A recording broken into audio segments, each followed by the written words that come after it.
ಬೆಂಗಳೂರಿನಲ್ಲಿ ಹದಗೆಟ್ಟಿರ್ತಕ್ಕಂತಹ internal roads, ward level ರಸ್ತೆಗಳು, ಅಂತ ರಸ್ತೆಗಳು ಯಾವ್ಯಾವ್ದು ಹದಗೆಟ್ಟಿದೆ ಅಂತಹ ರಸ್ತೆಗಳನ್ನ ಕೂಡಲೇ ಅವುಗಳ ಮರುಡಾಂಬರೀಕರಣ ಕೈಗೆತ್ತಿಕೊಳ್ಬೇಕು ಅಂತ ಹೇಳಿ ತೀರ್ಮಾನ ಮಾಡಿ 2,000 ಕೋಟಿ ರೂಪಾಯಿಗಳ ಅನುದಾನವನ್ನ ಅವರಿಗೆ ಒದಗಿಸಿಕೊಟ್ಟು ಅಲ್ಪಾವಧಿಯಲ್ಲಿ ಟೆಂಡರ್ ಮಾಡಿ ಇವುಗಳನ್ನ ಕೂಡಲೇ ಡಾಂಬರೀಕರಣ ಕೈಗೆತ್ತಿಕೊಳ್ಳಬೇಕು ಅಂತ ಸರ್ಕಾರ ತೀರ್ಮಾನ ಮಾಡಿದೆ. ಆ ಹಿನ್ನೆಲೆಯಲ್ಲಿ ನಾವಿವತ್ತು ಮುಖ್ಯ ಆಯುಕ್ತರು ಮತ್ತು 5 ಆಯುಕ್ತರಿಗೆ ಸೂಚನೆ ಕೊಟ್ಟಿದ್ದೇನೆ.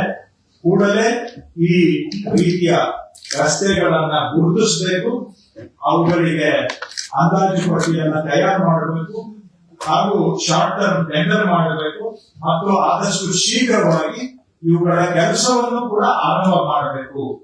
ರಿಪೀಟ್ ಮಾಡ್ತೇನೆ, ಫಸ್ಟ್ ಈಗ ಹದಗೆಟ್ಟಿರುವ ರಸ್ತೆಗಳನ್ನ ಗುರುತಿಸಬೇಕು, ಆ ರಸ್ತೆಗಳ ಮರುಡಾಂಬರೀಕರಣಕ್ಕೆ ಎಸ್ಟಿಮೇಟ್ ಅನ್ನ ತಯಾರು ಮಾಡಬೇಕು, ಅಂದಾಜು ಪಟ್ಟಿಯನ್ನ, ಹಾಗೂ ಅಲ್ಪಾವಧಿ ಟೆಂಡರ್ ಮಾಡಬೇಕು ಮತ್ತು ಕೆಲಸವನ್ನ ಶೀಘ್ರವಾಗಿ ಆರಂಭ ಮಾಡಬೇಕು. ಇಷ್ಟು ಕೆಲಸವನ್ನ ತಕ್ಷಣ ಮೊದಲನೇ ಆದ್ಯತೆಯ ಮೇಲೆ ಮಾಡಬೇಕು ಅಂತ ಇವತ್ತು ನಾನು 5 ಆಯುಕ್ತರಿಗೆ ಮತ್ತು ಚೀಫ್ ಕಮಿಷನರ್ ಅವರಿಗೆ ಸೂಚನೆಯನ್ನ ಕೊಟ್ಟಿದ್ದೇನೆ.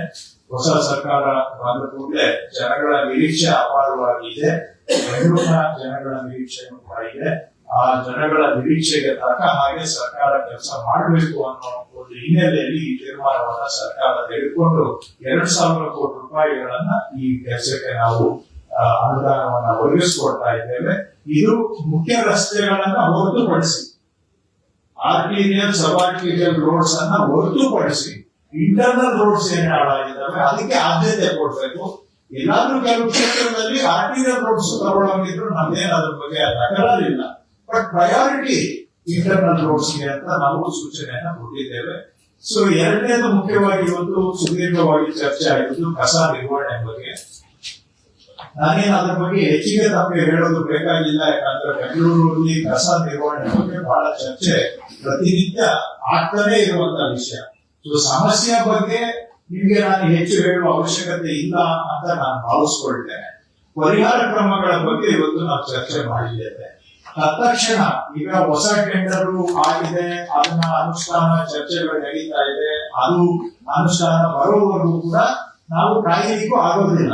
ಹೊಸ ಟೆಂಡರು 2 ಸಪರೇಟ್ ಟೆಂಡರ್ ಆಗಿದೆ. ಒಂದು ಯಾಕಂದ್ರೆ 2 ಇಶ್ಯೂಸ್ ಮಿಕ್ಸಪ್ ಆಗಿರುತ್ತೆ. ಕಲೆಕ್ಷನ್ ಮಾಡೋದಕ್ಕೆ 33 ಪ್ಯಾಕೇಜ್ ಮಾಡಿ ಬೆಂಗಳೂರಿನಲ್ಲಿ ಅದು ಸಪರೇಟ್ ಆಗಿ 33 ಟೆಂಡರ್ ಅನ್ನ ಕರೆದಿದ್ದಾರೆ. ಅದರಲ್ಲಿ ಒಂದು 6 ಟೆಂಡರ್ ಸ್ವಲ್ಪ ಕೋರ್ಟ್ ಅಲ್ಲಿ ಇದೆ. 6 ಟೆಂಡರ್ ಬಿಟ್ಟರೆ ಇನ್ನು 27 ಟೆಂಡರ್ ಫೈನಲೈಸೇಷನ್ ಸ್ಟೇಜ್ ಬಂದಿದೆ.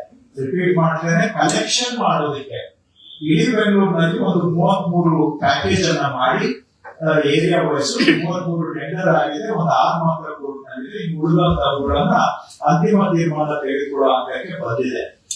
ಆದ್ರೆ ಅದು ಹೊಸ ಟೆಂಡರ್ ಬಂದು ಅವರು ಕೈಗೆತ್ಕೊಂಡು ಅಲ್ಲಿವರೆಗೆ ನಾವು ಸುಧಾರಣೆಗೆ ಕಾಯೋದಕ್ಕೆ ಸಾಧ್ಯ ಆಗೋದಿಲ್ಲ. ಸುಧಾರಣೆ ತತ್ಕ್ಷಣ ಆಗ್ಬೇಕು ಅಂತ ಹೇಳಿ ಹಾಲಿ ವ್ಯವಸ್ಥೆಯಲ್ಲೇನೆ ಏನೆಲ್ಲ ಸುಧಾರಣೆ ಮಾಡಬೇಕು ಅಂತ ನಾನು ಇವತ್ತು ಕೆಲವು ಸೂಚನೆಗಳನ್ನ ಕೊಟ್ಟಿದ್ದೇನೆ. ನಾನು ಅಧಿಕಾರಿಗಳಿಗೆ ಸ್ಪಷ್ಟವಾಗಿ ಹೇಳಿದ್ದೇನೆ, ಮನೆ ಮನೆಗೆ ಹೋಗಿ ಕಲೆಕ್ಷನ್ ಮಾಡಬೇಕು. ಕಷ್ಟ ಇದೆ, ಅಲ್ಲಿ ಕೆಲವು ಕಡೆ ವೆಹಿಕಲ್ ಕೊರತೆ ಇದೆ, ಕೆಲವು ಕಡೆ ಸಿಬ್ಬಂದಿ ಕೊರತೆ ಇದೆ, ಕೆಲವು ಕಡೆ ಹಳೆ ಗಾಡಿಗಳಿದಾವೆ. ಅಲ್ಲಿ ಕೆಲವರು ಟೆಂಡರ್ದಾರರು ಈಗ ಇರೋರು ಕಾಂಟ್ರಾಕ್ಟರ್ಸ್ ಎಷ್ಟು ಸಿಬ್ಬಂದಿ ಕೊಡಬೇಕು ಆ ಸಿಬ್ಬಂದಿ ಕೊಡ್ತಾ ಇಲ್ಲ.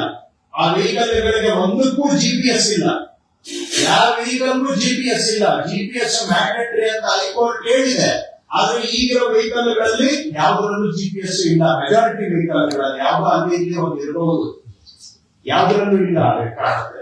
ಹೈಕೋರ್ಟ್ ಡೈರೆಕ್ಷನ್ ಇದ್ರೂ ಕೂಡ ಯಾವ ವೆಹಿಕಲ್ ಅಲ್ಲೂ GPS ಇಲ್ಲ. ಇದೇ ಒಂದು ದುರ್ವ್ಯವಸ್ಥೆ ನಡ್ಕೊಂಡು ಬಂದಿದೆ. ಆದ್ರೆ ಅದು ಹೊಸ ಟೆಂಡರ್ ಈಗ ಅಲ್ಲ, ಬಹುಶಃ 6-7 ಬಾರಿ ಕರೆದಿದ್ದಾರೆ. ಪ್ರತಿ ಬಾರಿಯೂ ಕೂಡ ಕೋರ್ಟ್ಗೆ ಹೋಗಿ ಸ್ಟೇ ತಗೊಂಡು ಹೊಸ ಟೆಂಡರ್ ಆಗ್ಲಿಕ್ಕೆ ಬಿಟ್ಟಿಲ್ಲ.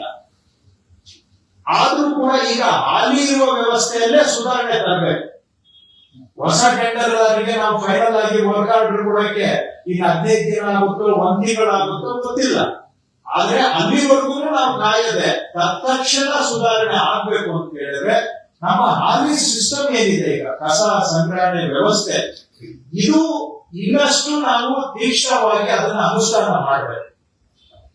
ಈಗ ಸ್ವಲ್ಪ ಅದು ಇದೇ ಸಿಸ್ಟಮ್ ಅಲ್ಲಿ ಕಲೆಕ್ಷನ್ ಚೆನ್ನಾಗಿತ್ತು, ಸೆಗ್ರಿಗೇಷನ್ ಆಗ್ತಾ ಇತ್ತು, ರಸ್ತೆ ಬದಿಯಲ್ಲಿ ಇಷ್ಟು ಪ್ರಮಾಣದಲ್ಲಿ ಕಸ ಬಿಸಾಕುವ ವ್ಯವಸ್ಥೆ ಇರಲಿಲ್ಲ, ಇಷ್ಟೊಂದು ಬ್ಲಾಕ್ ಸ್ಪಾಟ್ಸ್ ಇರ್ತಾ ಇರಲಿಲ್ಲ ಮೊದಲು, ಇಷ್ಟೊಂದು ಜನ ರೋಡ್ಗೆ ತಗೊಂಡು ಬಂದು ಬಿಸಾಕುವಂತ ವ್ಯವಸ್ಥೆ ಇರ್ತಾ ಇರಲಿಲ್ಲ. ಆದ್ರೆ ಕಳೆದ ಕೆಲವು ದಿನ ಅಂದ್ರೆ ಸ್ವಲ್ಪ ವರ್ಷಗಳಿಂದ ಇದು ಶಿಥಿಲ ಆಗಿದೆ. ಸೊ ಹಾಗಾಗಿ ನಾನು ಇವತ್ತು ಚೀಫ್ ಕಮಿಷನರ್ ಮತ್ತು ನಮ್ಮ ಇದು ಏನು ಸಿಇಒ ಅವರು ಮತ್ತು ಎಲ್ಲ ಕಮಿಷನರ್ಗೆ ಹೇಳಿದ್ದೇನೆ, ನಮ್ಮ ಗ್ರೌಂಡ್ ಲೆವೆಲ್ ಸಿಬ್ಬಂದಿ ಮಾರ್ಷಲ್ಸ್ ಇದ್ದಾರೆ, ಲೀಗ್ ವರ್ಕರ್ಸ್ ಇದ್ದಾರೆ, ಮನೆ ಮನೆಗೆ ಹೋಗಿ ಕಸ ಕಲೆಕ್ಟ್ ಮಾಡುವಂತ ಸಿಬ್ಬಂದಿ ಇದ್ದಾರೆ, ಆಟೋ ಟಿಪ್ಪರ್ಗಳಿದ್ದಾವೆ. ಇವೆಲ್ಲವೂ ಕೂಡ ಏನು ವ್ಯವಸ್ಥೆ ಇದೆ ಅದು ಸರಿಯಾಗಿ ಕೆಲಸ ಮಾಡಬೇಕು. ಇದನ್ನ ನಾನು ಇವತ್ತು ಅವರಿಗೆ ಒತ್ತಾಯ ಮಾಡಿ ಹೇಳಿದೆ.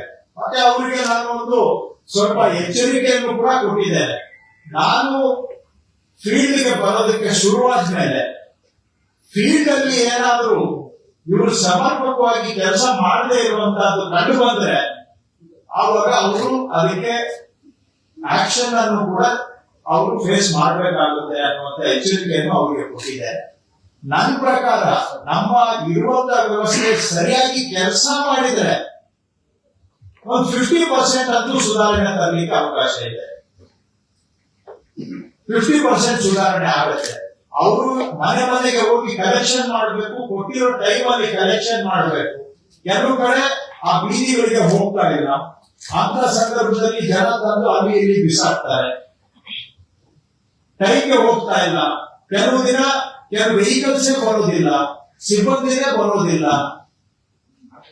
ಈ ತರದನ್ನೆಲ್ಲ ನೀವು ಸುಧಾರಣೆ ಮಾಡಬೇಕು ಅಂತ ಹೇಳಿ ನಾನು ಇವತ್ತು ಅಧಿಕಾರಿಗಳಿಗೆ ಸೂಚನೆ ಕೊಟ್ಟಿದ್ದೇನೆ.